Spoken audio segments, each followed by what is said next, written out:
ప్రేమించే దేవుడు నీకు తోడే ఉన్నప్పుడు నేను ఏ విధంగా నడిపిస్తున్నాడో మీరే మీ జీవితంలో జరిగే ప్రతిరోజు ప్రతి ఒక్క ఇబ్బందుల నుంచి శోధనల నుంచి మీరు గ్రహించాల్సింది ఏంటంటే నా మీద ఎటువంటి ఏ శిక్ష విధి లేదు, నేను ఆల్రెడీ నీతిమంతుడిని, దేవుని యొక్క రక్తము ద్వారా ఉదక స్నానము ద్వారా కడగబడిన పరిశుద్ధుడినై నీతిమంతుడినై దేవుని యొక్క కుమారుడుగా నేను ఈ లోకంలో జీవిస్తున్నానని నువ్వు గ్రహించాలి. 2 కొరింథీయులు 1వ అధ్యాయము 2 కొరింథీ 9.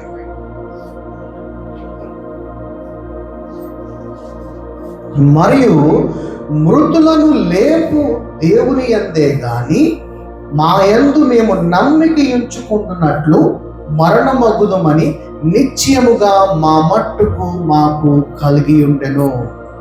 ఏమన్నాడు ఇక్కడ? మనల్ని ఎవరి ద్వారా లేపుతాడంట?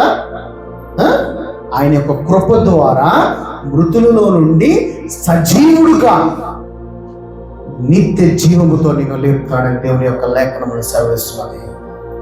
అదే కొలసీ రాసిన పత్రిక 1:27 అన్ని జనులలో ఈ మర్మము యొక్క మహిమైశ్వర్యము ఎట్టిదో అది అనగా మీ అందున్న క్రీస్తు మహిమ నిరీక్షణ అయి ఉన్నాడనే యొక్క సంగతిని దేవుడు తన పరిశుద్ధులకు తెలియపరచగోరి ఇప్పుడు ఈ మర్మము వారికి బయలుపరిచెను. నీలో క్రీస్తు ఉన్నాడన్న సంగతి అన్యులకు తెలియదు. అన్యులు ఏమనుకుంటారు?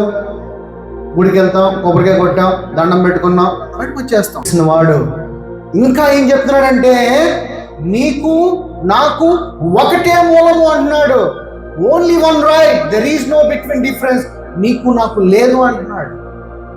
ఎప్పుడు అనంటే క్రీస్తులో నువ్వు తిరిగి జన్మించిన తర్వాత, నువ్వు నా కుమారుడిగా తిరిగి జన్మించిన తర్వాత నువ్వు ఆ కులము లేదు ఈ కులము లేదు, మనం అందరం ఒకటే.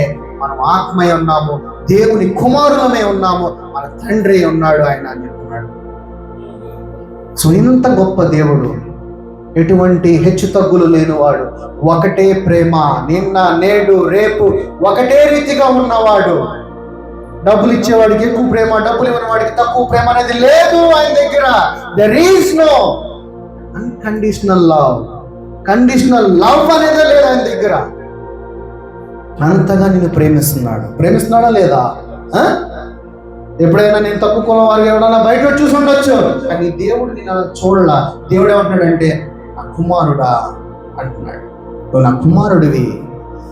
అందుకని మనం తెలుసుకోవాల్సింది ఏంటంటే దేవుడు నిన్ను ఎలాగ ప్రేమిస్తున్నాడని తెలుసుకోవాలి. మనం ప్రభు వాక్యాన్ని, ప్రభు మనసును తెలుసుకోవాలి. ప్రభు మనసును తెలుసుకుంటే ప్రభు వాక్యాన్ని చదవాలి.